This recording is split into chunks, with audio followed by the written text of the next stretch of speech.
Welcome to the Zachrilege Cast podcast, YouTube video interview program that features me, Zach Law, talking to some of the best and brightest in the atheist / secular / awesome community.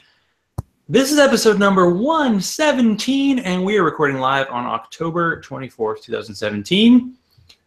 Atheism is normal again, thanks to last week's guest, Mel Rice. Yes, she obtained another pet last week. Of course, it's ridiculously cute, and I think it has its own Instagram account, of course, because that's what you do with pets. But now we need to up Mel's beer game. So quick content notification. Jenica, who has been on the show tonight, has been on the show twice. This will be her third time. Episode 59, her background and gig with Dogma Debate. Spoiler alert, more to come there. And episode 64 on her protest at the Ark Park. So feel free to go back and listen to that before tonight. So tonight, we bring on the wily veterans of soon-to-be 13 episodes, Patrick and Jenica Crails of Real Life Beyond Faith. They started recording a couple months ago and, of course, have skyrocketed to stardom. At least they haven't quit yet. They were evangelicals who, from what I hear, had a church service disguised as a wedding, so we may need to renew some vows with a Satanist or Jerry DeWitt. Jenica is an activist who's been to all of Ken Ham's monstrosities, did social media for Dogma Debate, and now is a part of the Helpline with Recovering from Religion. Welcome aboard. Thanks for having us. Thank you for having us. It was hard not to laugh during that intro. Ken Ham's monstrosities. Oh, God. That's how we do. We go live. And I know you're in Ohio, but for some reason, Michigan is where I find the beers I really like. So the beer I had earlier was the Bell's Best Brown Ale. If you like brown ale, this is a good example. And has some great beer. Yeah, they do. It's a more, I guess, malty type.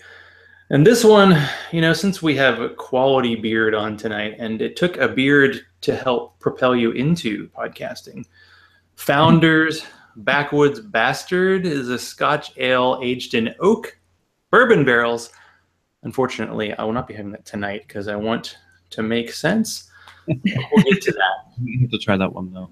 We will start. Well, the good news, I don't know about Bell's, but Founders is like nationwide. And of course, you're right next to it. You could just go right up north and hang out, have a good time. Where I bartend, we have all day IPA by Founders. Fun fact. Fun fact. I know, and that's a session, so you can drink a lot of that if you choose. A nice Cincinnati beer tonight. This is Truth by Ryan Geis. Look at that. Cincinnati's an underrated beer mecca, but most cities of any size at this point are. Now, we have our out-of-context quotes before we start. First two are from Jenica, then we have one from Patrick. Science, truth. My core is all wiggly wobbly. And from Patrick, we were going to fight the hungry. Yes. Yes. So, first question. How are the Pittsburgh Penguins going to three-peat? I'm just kidding. I'm not going to ask any questions about hockey. I just told Jenica I would only ask one hockey question. I know you're a diehard, but just real quick. Okay, so you live in Cincinnati, but a Pittsburgh fan? That's almost like treasonous in Ohio. So what's happening there? I grew up in Pittsburgh. Me too. Yeah, nice. Yeah, so I grew up there. I moved out to Ohio for college. That's where I met Jenica, and I've been stuck out here ever since. Stuck. You're welcome. Yeah. But we moved across state. We were up in Northeast Ohio. Now we're in Southwest corner, Cincinnati. Yeah, and that wasn't my fault. That was you. You got a job down here. Yep. We actually like Cincinnati, though. Yeah. It's kind of nice. Cincinnati's got a good atheist community, too. I feel like I went on like a 5-episode streak where I interviewed somebody from that area. So many. I know Adam Collins was an Insomniac, had on there. And of course, I had Jenica on before. Now, you're the unusual for the formerly religious couples in that Jenica was the first to defect to the dark side. Yeah. So, well, okay, before that, how did normally I do your personal religious journey, but I need your meet cute journey, and then perhaps how you two transitioned away from the religion of your, I guess, upbringing. Okay. I'll try to condense it as much as I can. Basically, my main doubts started when I found out that my 16-year-old brother was an atheist.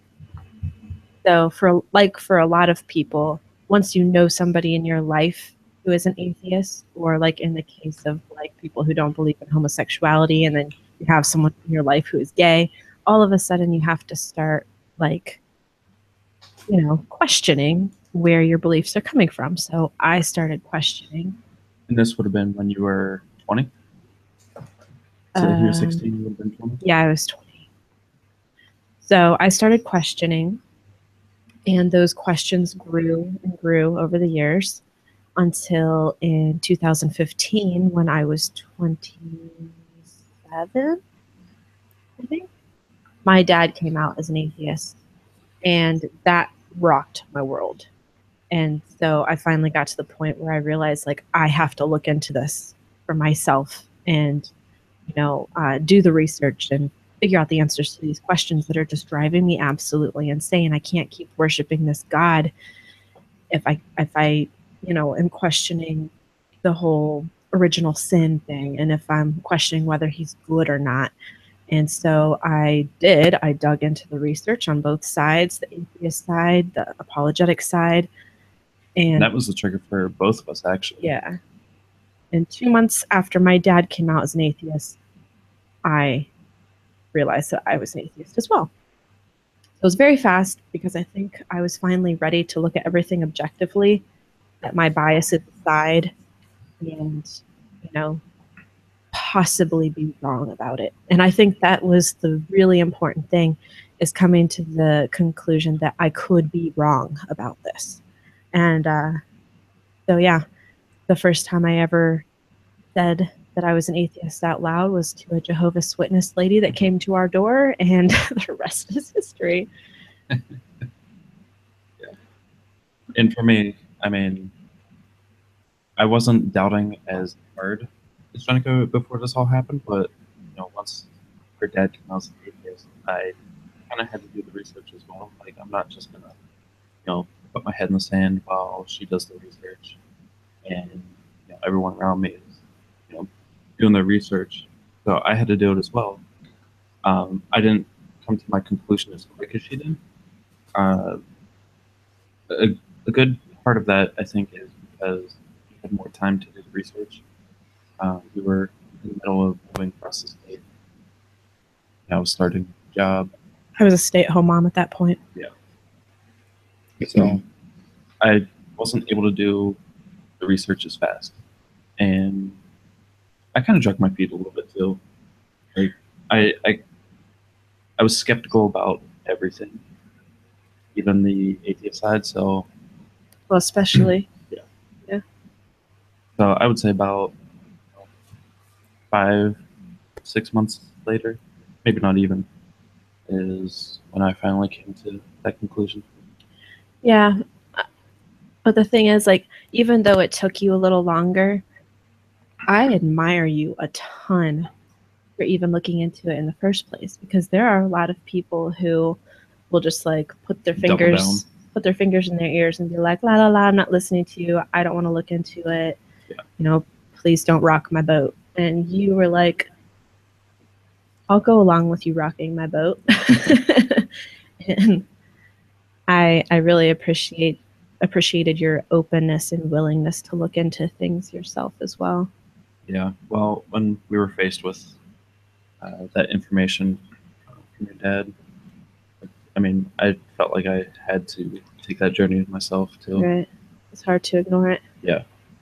Because he'd been a Christian like his whole life, and then all of a sudden he's like, "Oh, I don't believe anymore." Right, and a strong Christian at that. Yeah. So we were thinking, what the heck did he, find out that made him change his mind? Like, it must have been some really serious information that he came across, or he's just giving into the lies of Satan. Yeah. And we had to get down to the bottom of like which one it was. But thought Satan's really persuasive. I mean, yeah, you two are definitely different. Me talking to Bill and Susie, it was definitely Bill first, and Bobby and Ashley, it was definitely Bobby first. Yeah. But having, I guess, the family there definitely gave you a, oh, I can go this way. Yeah. Like, Patrick, did you have still the religious family to kind of overcome in this as well? Yeah, they still are. Mm-hmm. Yeah, his family is still very strong in their faith and stuff, and we get along with them just fine. We just kind of ignore or like avoid the subject as much as possible with them, just because that's what they desire. And I mean, I'm more than willing to talk to them if they want to. We both are, but it's just one of those things where it's just kind of the elephant in the room. That's fine for now. Yeah. But can we rewind to the get cute of the two of you meeting over, I believe it was breadsticks? What? Oh. Yeah, I didn't know we were starting there. Well, start wherever you want, you know. Yeah, we met. We were both working at Olive Garden. I was a dishwasher at the time. She was a server. I had started working at Olive Garden in Pittsburgh. I transferred out when I went to college, and she happened to be working there as well. And we happened to notice each other. Started talking about music. Notice each other. Yeah. He came walking into the kitchen. I'm like, damn. And I said the same thing.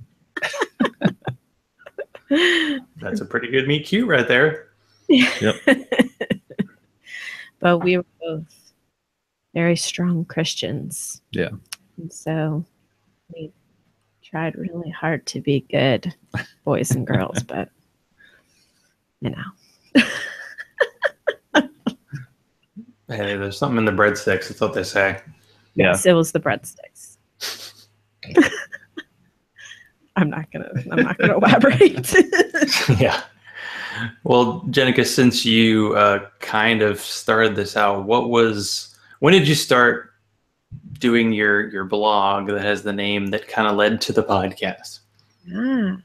That was in April of 2016. So here's the timeline. My dad comes out as an atheist in December of 2015. I was 14. Yep, 2014. And then Get your story straight, people. Dang lying atheists. I know, right? We just have no morals. You're being deceived. Anyway, good thing I keep you around. Mm-hmm. So December of 2014, my dad comes out. February of 2015 is when I realized I was an atheist as well. And then April of 2015 is when I started my blog. And I kind of, I'm an all or nothing person. We talk a little bit about this in our podcast. Like, I jump in with both feet with whatever I do. And so this was no different from that. Like, I jumped in with both feet into the research. Mm-hmm. And then when I realized that I no longer believed, I jumped into like atheist literature and podcasts so I could learn as much as I could about what this actually means about my life. I started learning about humanism. I started learning that atheists are not only terrible, or not terrible people. Atheists are not only not terrible people, but actually have the potential to be better people than Christians, because they can be more open and Mm-hmm. more accepting. Less judgmental. Yes, because they don't have all this religious baggage and doctrine holding them back. And I saw within my own life and my own religious community how misunderstood atheism and atheists were. And I wanted to help relieve people of their ignorance. So that's why I started the blog, to be like, hey, you know how I'm a great person and like love people and stuff? I'm still that person, and now I'm an atheist. So it isn't God who makes me a good person. It's me. And you should probably stop hating on atheists. Yeah. So that was my motivation there. And then I haven't been like crazy active on that blog, but I have been active on Facebook and doing activist things. And I started working for Dogma Debate and was very active in like conferences, things like that. So it just kind of kept building. Like I kept meeting people and getting opportunities to do activisty things. And eventually Chris Watson encouraged us to start a podcast. And we're like, we've been thinking about that. Yeah, we had already talked about it. And then he mentioned it. We were like, like, really? Do you think we could actually be decent at it? I didn't. Or have anything that people would be interested in? I wasn't sure that we would have enough to talk about or that anyone would even want to listen to it. He's like, oh, people would listen to it. Don't you worry. So we're like, well, I guess it's worth a shot at least. Might be fun at the very least. At least for us. Right. Now, who wins the beard off between Chris and Patrick? So you get some pretty studly beards going on. Oh, wow. I mean, Chris has an epic beard. I'll give him that. I'm a little bit biased. Yeah. Come fight me. Well, because Chris mentioned it, you already been talking about what actually got you to finally record episode 1, and why were you like the only person ever who actually listened to the advice of actually do like 5 before you post anything? Well, we Johnny Pike and Brittany Pike, they gave us the equipment, so that helped a ton. Like they gave us like a starter set basically of podcast equipment. So we have the mixer. We have a little mixer. It had a mic. It had a mic stand. A couple of the attachments. Yeah, we had to get a couple of things. Yeah, we only had to get a couple of things. We had to get like these pop filters and stuff, but it definitely took the financial burden off of us. Yeah, and that was like kind of like the final push for us to like actually do it. Yeah. Because we didn't really have any excuse not to at that point. Right. And Chris had made a couple of posts on Facebook saying, like, hypothetically, if Jenica and Patrick were to start a podcast, who would listen and who would support it? And there were a lot of people who said that they would. Yeah. So I was like, well, okay, we already have an audience. We have the equipment. We have topics. We have some connections. Like we have podcaster. Mm-hmm. And we have an interesting story. Yes. And also we have a lot of potential guests. So I was like, we could probably do this. And so we sat down and started recording, and it was really, really humorous at first because we didn't know what we were doing. Yeah. So it's a good it's a good thing that we edit. Yeah.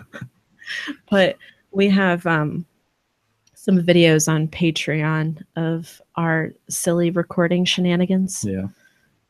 It gets a little bit silly. Well, I was going to say editing's for squares, but having that out there it's bonus content, potential blackmail material for guests maybe, and it's all good. Yeah, enhances. Yeah, 12 so far. We're going to record the 13th one tonight. Wow, going back to back. Look at that. That's what the professionals do. Let's go. We're like professionals. So, on iTunes, you're listed in the Christianity category. So is just giving us a spoiler alert that you're going to turn back and be a traitor to our cause? We're listed in Christianity? What'd you do? I'm actually happy to hear that. Because that means that people who are looking for Christian podcasts might come across this. I'm cool with it. I hope we're listed in the atheist category too, though. All the categories. I have to look into that. Yeah, we'll just be in all of the categories. Cooking, working out. Yeah. Comedy. Mean, we kind of do talk about all of the things because we kind of chit chat in the beginning of every podcast, and I think in the last one we were talking about our new gym membership. So we talk about all the things. Yep. So do you have like a set format of how you usually do your episodes for the potential new listeners who are listening tonight? Yeah, kind of. Do our intro, we bullshit for a little bit, and then we get on to our topic. Yeah, we play a couple of like little promos for other podcasts, and then we get on to our topic and we just talk about it for the rest of the podcast. It's pretty informal. Yeah, we don't really script it. Well, we don't script it at all, and we don't really even talk much about it beforehand. We just kind of like pull up the points that we want to talk about, and then we just discuss it, and that way it's real and it's in the moment. Yeah. And it turns out we're terrible with scripts anyway. Yeah. Because we tried doing like a couple of promos and stuff, and we're better just winging it. Yeah, it's better if we just start talking. With editing, we need that editing power. Especially me. Yeah. I'll start off on a sentence and then just kind of trail off and end with fuck. Winging it, but with editing. I like that because you have a background, like a backup. Yeah. No. Now, this is the most important question about a podcast. Do you drink while recording, and is it recommended to drink while listening to your show? It's actually a requirement for our show for me. Yeah. I find that I flow better if I have like a glass of wine or something. Yeah, we just flow better together. Not drunk, but just like a glass or two of wine or a beer or two, and I'm good. Yeah.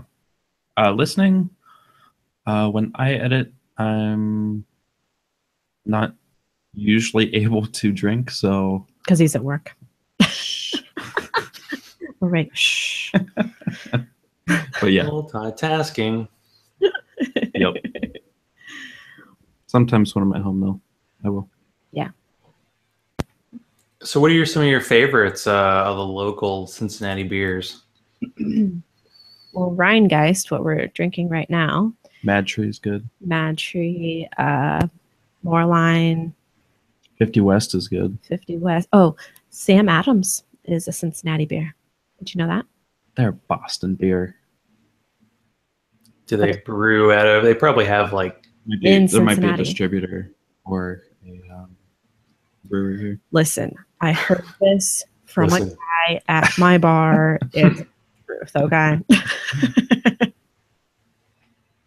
I just know Sam Adams and Sweetwater, which is an Atlanta brewery, had a bet about the Super Bowl. So yeah, that's where they originate. But they could be, Sierra Nevada is like a California beer, but they have a brewery in Asheville, North Carolina, because they're smart and they don't have to have shipped across country all the time. Yeah, it probably helps. Yeah. So go ahead. You got this. You're the talkers. I'm the listener. We actually have a brewery like right down the street from us too. They're pretty decent. Mount Carmel. Oh yeah, how can we forget Mount Carmel? Yeah. So it sounds like I need to do a Cincinnati atheist / brewery tour. Yeah. And like each brewery be introduced to another person. Yeah. Yeah. Could be dangerous. Oh yeah. In a good way. Dangerous in a hurry. Definitely. Now we're live tonight, so you're getting the live experience. But you've been here before. What was it like for the two of you to go to Secular Saturday in Chattanooga and actually have a couple of speaking slots? Because you didn't just talk once, you got to talk twice, and at a church, no less. Yeah. I thought it was awesome. Yeah. That was our first time doing that. Yeah. Yeah, it was pretty cool. Our talk was we kind of made it more into a discussion because it was kind of a smaller group setting. So that kind of helped because it made it a little bit more comfortable and stuff. But yeah, we talked about how to support a loved one who's going through the deconversion process, and it went really well. And we just kind of like worked off of each other. And this was before we started the podcast. Mhm. So it was kind of like our trial run, like, hey, I wonder how we flow together. Like Yeah. if we're just sitting here like talking at people together, because that's basically what we're going to do with the podcast. And it went super, super well. So we felt confident to get started with the podcast. Yeah, we had some decent feedback, so maybe we could keep going with it. Indeed. Didn't you have a couple of religious people there? Because there was a bit of a mix. Because Secular Saturday didn't say the name atheist, so that didn't immediately scare people away. So it had, and plus there were actually church people working there. I didn't know that when I did my panel, which went a little off the rails as opposed to yours. Yeah, there was a Christian woman in the second one we did. Yeah. And I think we handled it well, and she handled it well too. So that helps. She had some good questions. Yeah, she was asking questions. She gave some feedback like during the session, kind of talking about like how she looks at things and how she, justifies things pretty much. And everyone was really respectful about it and stuff. It was weird to be in a church though, like we're sitting there talking to people in this group right next to a cross and a big ass Bible. Yeah, it was like a mini library even. Yeah. Yeah, there was that room in the back where they had just all these kind of apologetics books and even some video series. And I was like, man, I need to grab some of these books. It's like, yeah, the church starter kit. You got to have the really, really big Bible that you need like two kids, sadly, to like hold up for you. And they had like gilded edges. And then, of course, the giant cross to make things look really, really bad. Yeah. Did you see, because I was in Chattanooga last weekend, but did you see the, like heading up, I think it was I-75, the church that had the really big crosses on the side of the highway? I mean, 100 feet tall at least. Mm-hmm. Yeah, I remember seeing those. I vaguely remember that. I'm pretty sure I pointed them out to you as we were driving by. Pretty sure I blocked it out of my mind. Yeah. Now, if, atheists had churches, and some people kind of do, what would we put up that's like 100 feet tall? We do like 100-foot tall, like beer bottle, maybe? Penis. You should. Yeah. That's the one. Be a good way to make everyone super uncomfortable. Yep. Everyone will come. That's what I would do. Yeah, Christian version of freedom from religion, or even freedom from religion. Be like, sorry, guys. That is clearly a violation of something. I would put a big wine bottle out there. Wine bottle. Yeah. Well, that's like an intersection in a way. Kinda, yeah. Because like, forget the blood of Christ. Just stick with the wine. I got Catholic family, although sometimes they do wine, sometimes they do grape juice, and went to like a very liberal Baptist church near me, and they actually said that the bread was gluten-free. I thought that was awesome. Oh my gosh. Jesus is now gluten-free. Oh, the Catholics actually like argued against that. That was so fun to have those kind of debates. Like, really, that's what you're talking about? Right. Because it's supposed to be something else. Oh, never mind. You want people to get sick by eating the body of Christ? What's wrong with it? So what are some of the topics you have covered so far in your show? Well, we did an intro, of course, to our show. We did our background stories. We each have an episode of where we came from and how we got to where we are now. Mm-hmm. There's our deconversion story, which is a two-parter. We did a Q&A. Yep. We took questions from like Facebook posts and talked about them. Supporting a loved one who is going through the deconversion process. When we record tonight, we're going to be talking about why we do the whole activism thing. Yeah. And why it's important. Why activism is important to us. Why not just sit back and be quiet and let everyone live their own lives? No, I will not. Well, let's do a spoiler alert. Why do you bug people about stuff? You can do a short version. You don't see the entire episode, but you know. Because people's beliefs inevitably affect the way they live their lives and affect the way they vote. It affects the way they treat other people. It affects how they raise their children. And people aren't typically quiet about their beliefs. Like even very like moderate believers, they often bring their beliefs into every decision that they make. So, you know, if you believe in a soul, you might have an issue with abortion, which gets in the way of women's rights, women's right to choose, things like that. So, Or dying with dignity. Dying with dignity. People's beliefs inevitably affect the way that they interact in the world. Basically, they don't sit down and shut up. Right. So why should we? Yeah. So for me, it's need that other important voice. that we encourage people to use critical thinking, to question their beliefs, to look outside of themselves and realize that there are other viewpoints in the world. And if all of us atheists and skeptical people keep our mouths shut, no one is going to do that. No one is going to challenge these people's beliefs. And I'm sorry, but if the Christians and the Muslims and all of these religious people are not going to be quiet, why should I? I have just as much of a right to express my opinions as they do.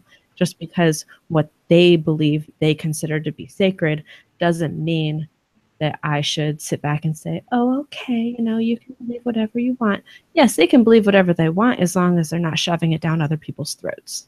And that's where I draw the line and say, okay, yeah, you can believe whatever you want, but don't bring that into my child's school. Don't bring that into policy. Don't bring that into our government. So, the separation of church and state is a huge issue for us. And we live about 40 minutes from the Ark encounter, Henham's monstrosity in Kentucky. And so it's very close to home, this huge abomination, if I can use that word. Oh, we got the explicit tag. Wait, that's not the word. Yeah. Yeah, because the second time we talked was after you were you came to the Ark Park. Now, was that? Yeah. I think that was when it first opened. Is that right? Yeah, that was opening day. Yeah, I was there to protest opening day. You had to work, Patrick. Yeah. So I was putting pictures together while they were feeding me pictures. Yeah. So we were there protesting, and I was debating with a Christian, and he said, well, if I got you a ticket, would you go into the Ark and check it out? Like, well, yeah, if you get the ticket and I don't have to put any of my own money towards it, sure. And it turned out that 20 of us atheists got free tickets to go through the Ark. And that's what you and I talked about, was just how absolutely ridiculous that thing is. It's pretty amazing. Well, when the protest came up for like the 1-year anniversary, I don't even think, to me, at first I was like, wait, you guys seem to be protesting this a lot, but it had been a year. Yeah. What was that second one like, since you did talk about it, episode 64, everybody, initially, and also you got to speak, right, in front of the crowd? Yeah, I spoke at that one. Yeah, this time was a little bit different. Instead of having the protest in the morning and then a rally where speakers were there in the evening, like the first year, we actually had speakers right there on site in the morning during the protest. And we didn't go in the Ark this time. And actually, there weren't any Christians like counter-protesting us this time either. No, but there were a couple Christians in the crowd who were there actually supporting us. At the protest. Yeah, they were protesting the Ark with us. Yeah, a couple so that of was Christians. Kind of cool. Yeah, because they're like, this doesn't represent us and our beliefs. We did have some drive-by counter-protesters. Yeah. Middle finger out the air. What did the saying, one guy Go say? to hell, you bunch of freaks. Yeah, that was my favorite. Go to hell, you bunch of freaks. That's so Christian of I'm him. like, oh, thank you.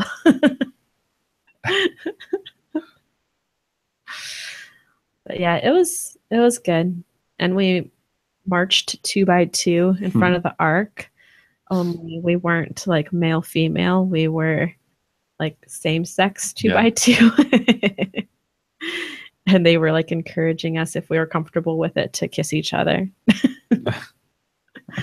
which I didn't do.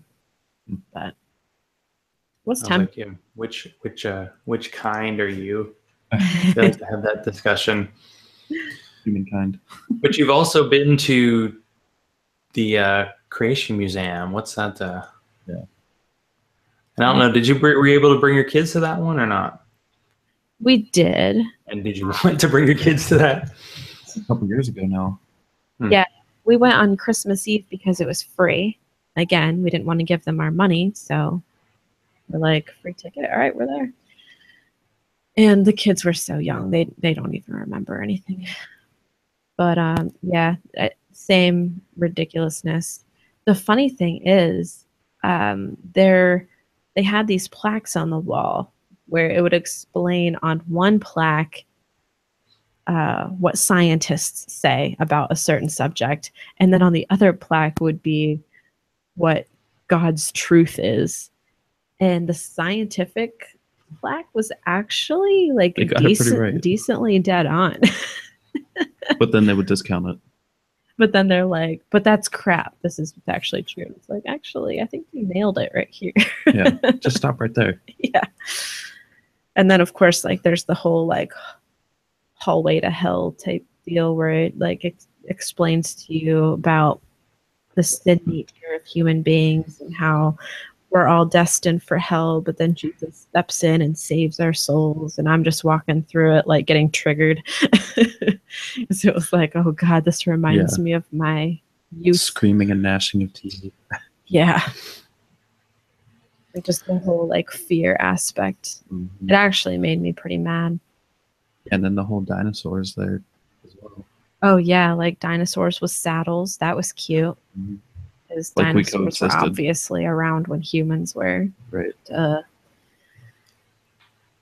Just baffling the mind games that they can play and how they can twist truth and twist logic to fit their narrative. And people fall for it. That's the crazy part. People are going to this thing and bringing their kids and being like, hey kids, like this is a great explanation for why we believe what we believe. And of course, like gullible children are just gonna be like, okay, mom. And who's visiting right now? I see a black cat. I have Toby. a couple of those. This is the one who keeps making noises. This is why we edit. Yeah. Part of the reason why. Yeah. These guys like to jump in and add their 2 cents every once in a while. Mm-hmm. So there's no good or bad time for pets. It's pretty much when on demand, right? Yeah. Right. Yeah, one of the quotes I think I missed out on was, if my great-great-grandpa rode bareback on a T-Rex, why can't I? Yeah. I mean, that's so appropriate. Now, since you both were raised Christian, what's it like now, getting to raise kids of your own? Do you ever have any kind of conflicts there? Or is it okay to raise them to eat their own? To eat their own? Is that what you said? Babies, I guess they're younger technically, but yeah, it's all right. Gotcha. Yes, babies eating other babies. Yeah, that's pretty much how we raise them. Mm-hmm. We're cool with cannibals. that. Yeah, cannibals. We have no morals. Doesn't matter. Yeah. Now, the main thing that we want to do with our kids is to raise them to know how to think rather than what to think. I feel like when you're raising a child in religion, you are so busy telling them what the truth is that sometimes it can be easy to neglect like telling them how to think critically about a thing, how to question, how to doubt. And in a lot of cases, doubting and questioning is seen as even a bad thing, especially when it comes to the religion. Now, you can doubt and question things in the world, but when it comes to like these sacred beliefs, you better not doubt that, because a doubting man is like a wave of the sea being tossed, you know? So for us, like, our kids are going to know right up front that it's good and important to doubt everything. Doubt what I'm telling you right now, child. like that's, I think, the most important thing. And then other than that, we're just going to teach them to have compassion for other people. That being good is, More important than religion. Yeah, well, and being good is good just on its own. Like, you don't have to be good because you'll get in trouble if you're not. Be good just for the sake of being good. Number one, it feels good to be good, and that's fine. If that's your motivation to be a good person, that's okay. Like, I don't know. I want my kids to learn empathy at a very young age so that they can be decent human beings in our world and treat others with the kind of dignity and respect that they would expect from other people. Right on. Anything to add to that? I think that basically covers it. Now, how important is it to you? Because you mentioned, your last episode, you're talking about joining a gym that actually had childcare. Does that happen sometimes at like a conference or an atheist event where it makes a difference for you to be able to have that option to bring kids or not? Oh, big time. Yeah. Mm-hmm. Like, there are some things that we have to bow out of because we don't have anyone to take care of our kids. Like, there are even some things in the local atheist group that we're a part of that we simply can't go. We want to go, but we can't because we don't have family who lives around here who can watch our kids at the drop of a hat. My family lives 4 hours away. His lives, I think, like 5 hours away. So yeah, that definitely makes a big impact. And we've actually brought our kids to 2 of the conferences we've gone to. Secular Saturday, we brought them, which is where you met them. And Louisville Free Thought. Yeah, the Kentucky Free Thought. Oh. What is it called? Yeah, I think it was called Kentucky Free Thought, but it was in Louisville. Yeah. That everybody cool was at except for me. Well, not the cool part, but I wasn't there. But man, it's tough to not be there. Yeah. It was a really nice conference. They did a good job putting that on. And they had a table. It said, what did it say? Parent something. Parent space. They had like a little sign. It was just an empty table with the sign that says parent space. And I guess that's where the kids are supposed to play during the conference. They were supposed to have childcare there, but their help backed out. Or something happened where they didn't actually have anyone to help. And they didn't have like any toys or anything. Thankfully, so we brought toys. We brought toys and all. Yeah, you have to, right? There were kids just kind of like running amok. I think that's something that the secular community could do a much better job of, is providing families with those kinds of services so that more young people can be involved in this stuff. And one of the draws to being involved in a church is that it's community and it's family based. And I think that should become more of a focus within our atheist community, is to get more like families involved, not just like old white men. You know what I'm saying? Yeah, less of me. The local group that I haven't gone to in a while. One thing they do have, because it's in like a Unitarian church, but it has childcare available. Cool. And that's one reason why a lot of atheist meetups end up being a lot of white dudes, is because the women have to take care of the kids, or the people who have families. It's really hard to just get out and go somewhere. Yeah. Right. Because I don't know if Cincinnati's as spread out as Atlanta, but everything's like 15 miles away, and you really have to plan ahead. Yeah, in our local group, the Tri-State Freethinkers, they have a monthly meeting, and at the monthly meeting, they make sure that they have like a room for the kids and like one or two people who can watch the kids. So they do a good job on that. It's the stuff throughout the rest of the month where we can't really participate because we don't have someone who can watch the kids on a regular basis. Now, speaking of a conference where you had to split up, now, did you draw straws to decide who got to go to MythCon, or was it Jenica all the way?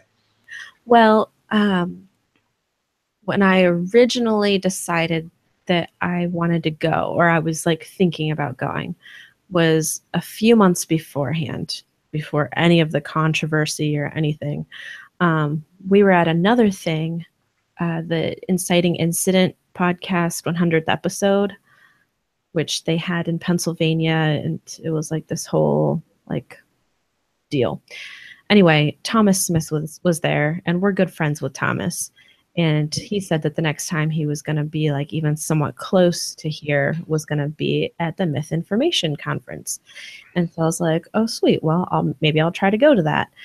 And then we had been in touch a little bit, and he said that he could probably get me a free VIP ticket. I'm like, sweet, bonus.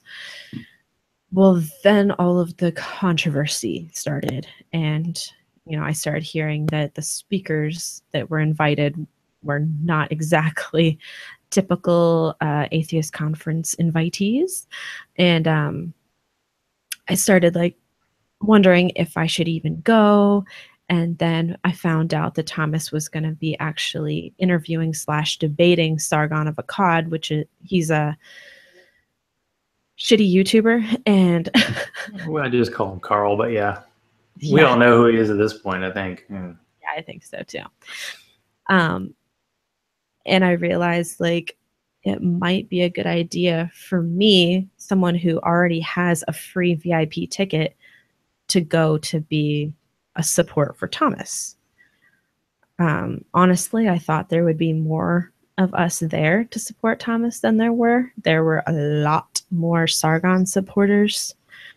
But I understand why too, because a lot of people decided to boycott the conference because they were disappointed and rightfully outraged by who the organizers decided to invite. But I went because I already had this free ticket. I could support Thomas. I could hang out with some people that I love, like Bryce Blankenagel was there, and Sharon Frankel. I spent most of my time with them, got an Airbnb with them, and I really had a great time with them. The conference itself was an utter disappointment, of course, which we talk about in more detail on our podcast. I think it's episode 10. That's right, cliffhanger, everybody. Yeah. Just binge listen to their show like it's a Netflix show. Just listen to it all in a row. You'll feel so much better. You'll know everything. Yeah, you'll reach true enlightenment. Yep. But the reason that Patrick did not go is because we decided that. Go ahead. You can talk too. Yeah, I'm sorry. Yeah, since we don't have family around, it would have been either a 4 or 5 hour trip just to get them to a family's house for the weekend, and then travel another 6 hours to Milwaukee. So instead of spending all that money and travel, I just decided to stay home with the boys and avoid the drama as well.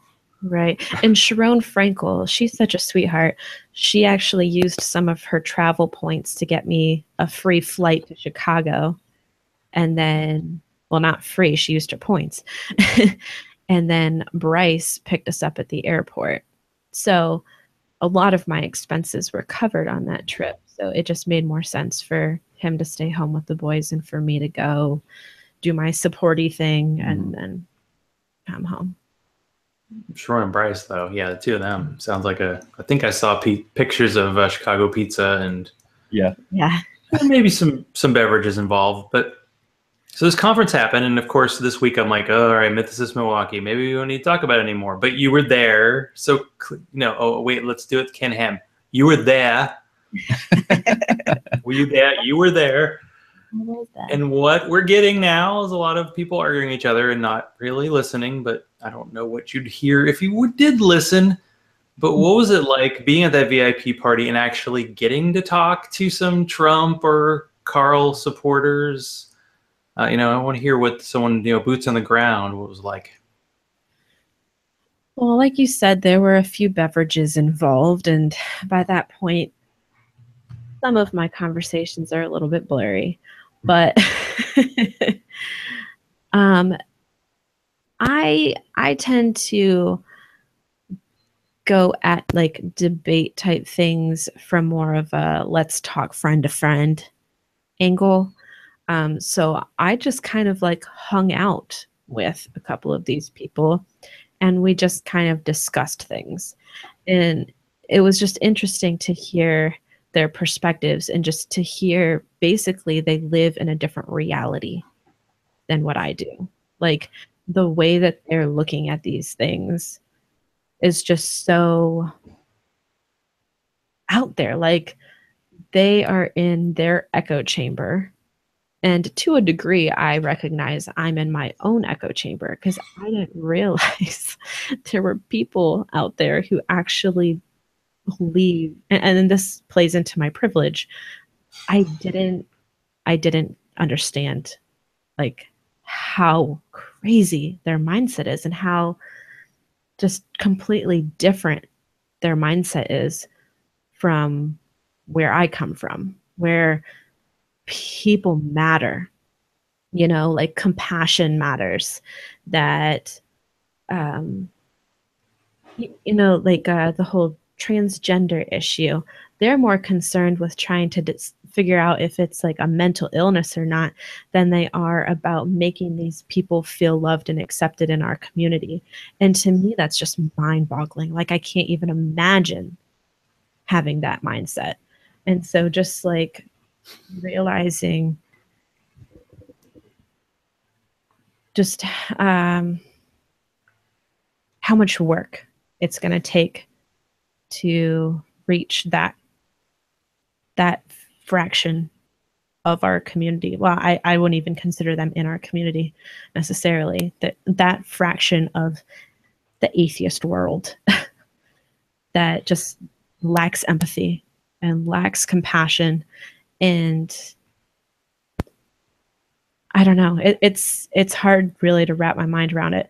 But in talking with these Sargon supporters, Carl supporters, I realized like they were cheering for that tweet, for the content of the tweet. Like a lot of people want to deny that. No, they were cheering because they thought that was brilliant. Yeah, I mean, you've probably heard it, and I know most of the people who are listening to have heard the serious inquiries only. Yeah. And the Mythicist people still don't think anything's wrong. Right. They still think they don't. And what's weird is it is two different realities, because Thomas said he talked to some of the people who cheered, as you said you did. Yeah. And Mythicist Milwaukee people said they talked to the people who cheered, and they heard different things. Mythicist people are like, oh, it's all about free speech. And it's still like the actual words do matter to me. I can't find any universe where you hear those words said and go, oh, but it's this brilliant point. It's like, no, even if it literally wasn't a threat, a lot of his followers did threaten. Yeah. And, I understand that everybody cheered for a different reason. Like, they're not all, like, in this lump, like, they all cheered for this one reason.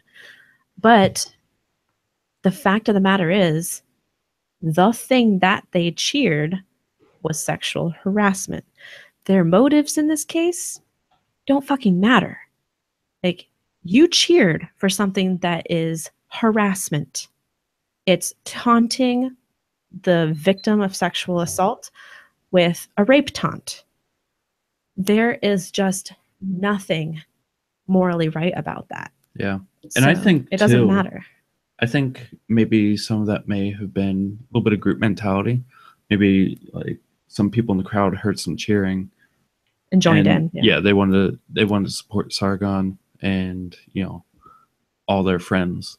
So they probably cheered up too. Yeah, and they were I'm probably just speculating, but I mean, everybody was riled up. Everyone Yeah. was excited. I know I was riled up, and when I heard the cheering, I got really pissed, and I was like like a sinking in your chest. yeah, like I sat back in my chair and looked around like, what did I just walk into? Just watching the video that Sharon posted, I'm watching it and like I felt that sinking feeling. Yeah, just Like, taken really? aback. Like, oh God, like I knew this was going to be bad, but this bad, I had no idea. And I lost my temper a little bit. Just like, I mean, Thomas, I do not blame him for losing his temper, even on stage. People were literally heckling him the entire time. Like the video shows it to a degree, but actually being in that auditorium, it was outrageous. He could not get a thought out. If it wasn't Carl interrupting him, it was the audience interrupting him, yelling at him. A lot of the time during the debate, he was actually talking to the audience, and that's because so many people in the audience were yelling at him. He was responding to them. So it was absolute insanity.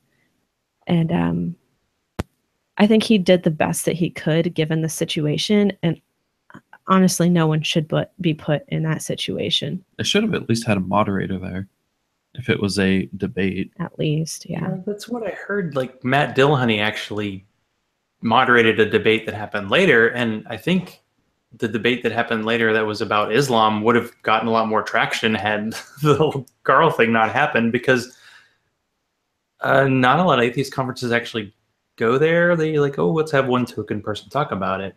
Mm-hmm. But even no matter what the organizers say, they can say that maybe it was a good conference otherwise, but I don't know how you can just try to like, okay, I'll just forget that hour and a half and just remember the rest. That hour and a half poisoned the whole thing. And you know what everyone was talking about at the VIP party was that hour and a half. And that's what people were arguing about. That's what women were complaining about. Like there were people at that conference who, like for them, it was their very first atheist conference. Can you imagine? And imagine probably their last, yeah.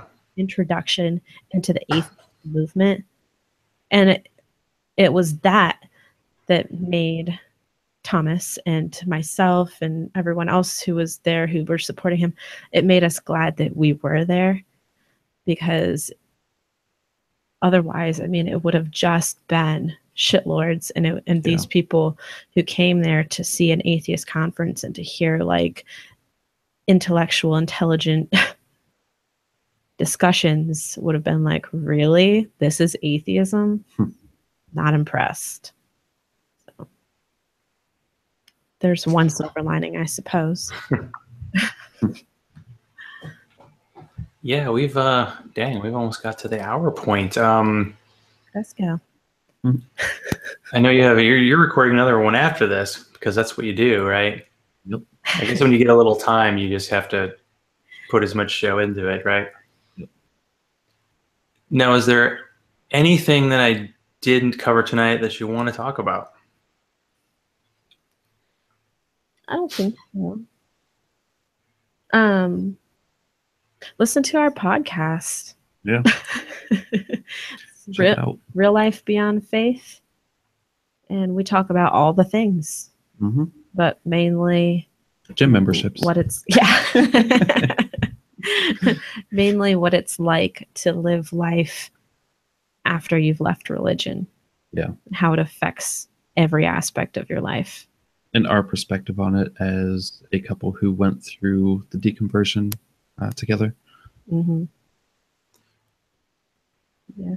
And where can people find this amazing show? Good question.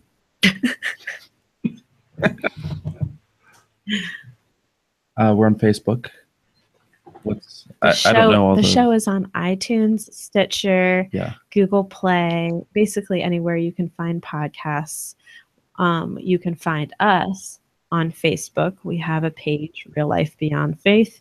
You can also find me at Jenica Crail on Facebook, and Jenica Crail, or at Jenica Crail on Twitter, and Patrick Crail on Facebook. He's Yep. not on Twitter. No, I'm not on Twitter. Lucky duck. I have Twitter. Yeah, that's It's an interesting world on Twitter, but real I've life. been tempted to get a Twitter to get my dark side out. Oh god. Do it. Isn't it RLBF, I think, pod on at Twitter? LBF Pod. And YouTube. And Patreon. Yeah, we have Patreon. So all of our episodes and all of our bonus content is on Patreon, and you can be a patron for as little as $1 per episode, and it helps us a lot to do what we do and to cover the financial aspect. Hey, everybody, show beers are not free. I know, right? And they are a requirement for recording. So. It's all just a little show lubrication, as they say. Now, if you want to support this show, be like Bobby, Hugh, Toyota, Marissa, go to patreon.com/Zachrilege, ZACHRILEGE. I can spell it after 2 beers. So can you? Follow me on Twitter at Zachrilege, like the Zachrilege Cast page on Facebook. And apparently there's some kind of new fan page on Facebook that I'll probably promo next week. Send all potential guests and love mail, because we don't do hate mail, do we? To zachrilege.cast@gmail.com. I would like to thank Jenica and Patrick, or is it Patrick and Jenica, for being on tonight. Go Penguins. Stay safe, and if you need to chat, I'm available. If you are an atheist and feel alone, you are not alone. Reach out. Let's chat and get that human connectiveness that keeps people coming back every Sunday. Stay skeptical. I love all y'all, and good night, and gong sound.